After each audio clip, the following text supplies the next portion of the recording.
On today's episode of Diksha, we are going to cover the importance of scriptures and doctrine. So no matter where in the world we originate from, no matter which religious belief we follow, or which line of thought or school of thought we lean towards, every school of thought, every religious belief, every society has some form of doctrine or some form of scripture. And a lot of times also we tend to adopt ideas from other scriptures into our own ideology in an effort to seek a better way to live our lives, in a bit to understand our world better, to find a way to find happiness. We tend to look at different scriptures, look at different lines of thought, schools of philosophy, and at some point the question arises, well, who is right? Which religious scripture is right? Which school of thought is right? Which philosophy is right? Sometimes even within our own religions, we may come across one idea, and then later on while reading we come across another idea which seems to conflict. So, well, what is right? Now, first of all, at the basic level, a scripture is an idea.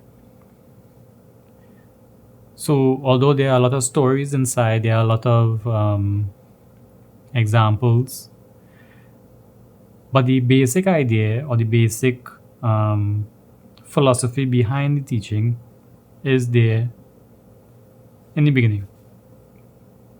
Very straightforward.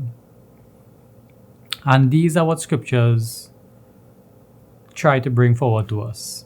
The stories and the examples are just there to kind of reiterate the idea, or to give us, at our level of understanding and thinking, a better way to conceptualize that idea. But basically, the scriptures give us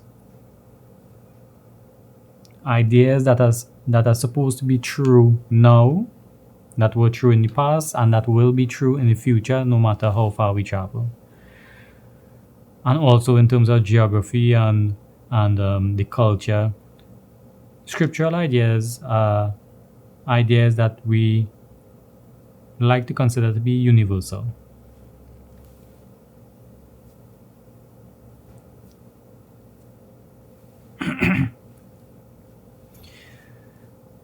Now, in terms of what we consider to be universal, we have to clearly define that from the beginning, because if we are looking at our scriptures and our doctrines for inspiration, we need to really realize what is a localized way of thinking based on the culture, based on the geography, based on the time, and what is an eternal or universal concept that will apply everywhere.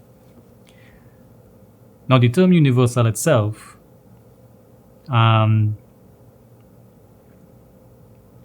we see this in a few cultures, especially in the ancient cultures, like the Egyptian, the Roman, the Norse, even in Japan, all across Asia, India, the Mayan cultures, the Native American cultures. Universal principles do not only apply to human beings, and they do not only apply to this realm of reality. And it's not a localized one culture idea. It's all over the world throughout history.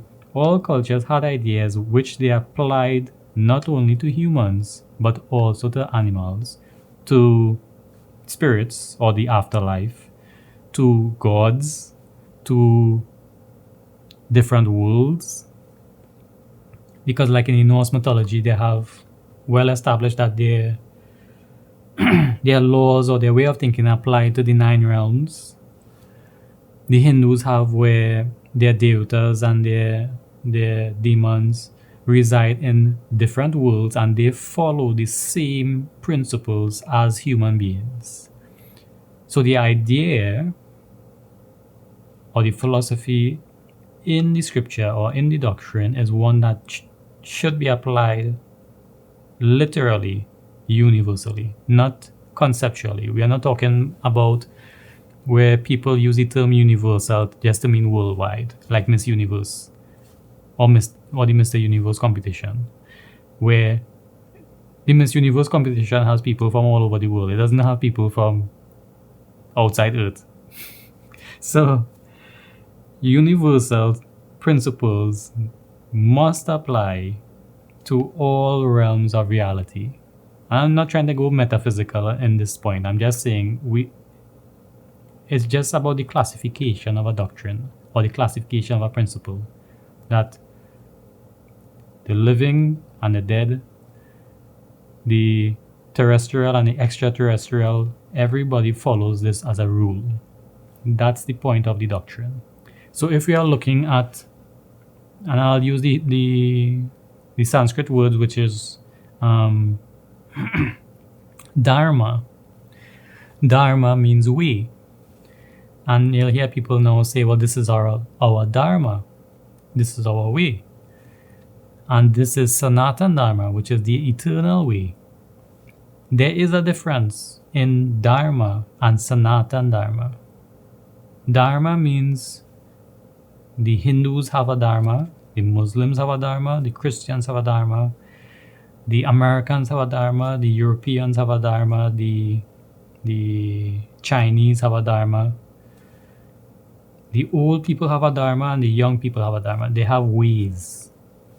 And Sanatan Dharma is eternal ways, or ways that will pervade the past, present, future, and it will pervade the living and the dead, and it will pervade those who live on earth and those who do not live on earth.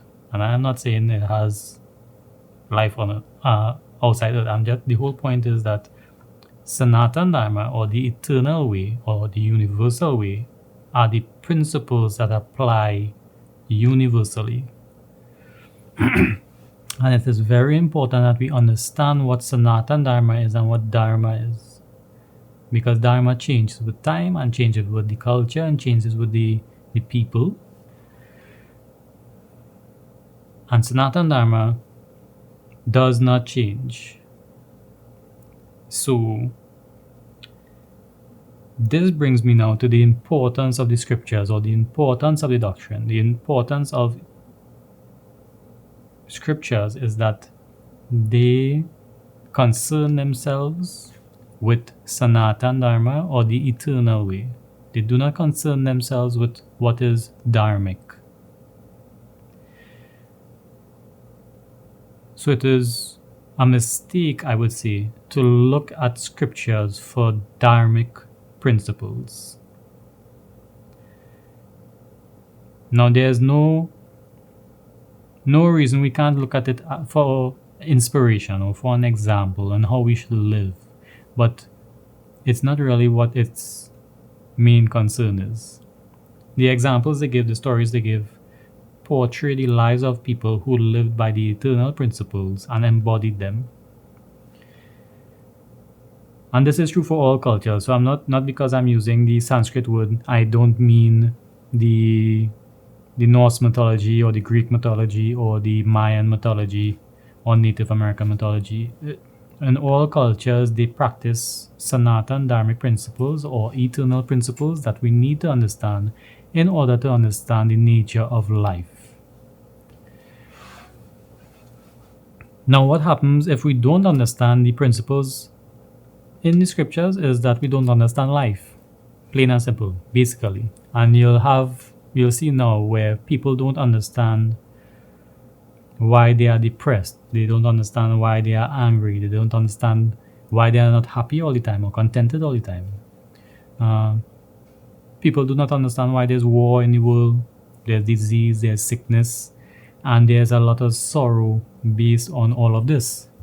And that is because we have not spent time in analyzing what Sanatan Dharma is, or what eternal principles are, and we are a bit more concerned with the Dharma, or temporary principles. So, for example, an eternal principle, I would say, is everything that comes into existence must cease to exist. That's eternal. That's an eternal principle. If we were to really realize what this means, then in our dharma, in our lives, there would not be a cause for sorrow when someone dies. There would not be a cause for sadness when a relationship ends, because we understand that everything that begins must end. That's eternal. That will always be a principle of life. So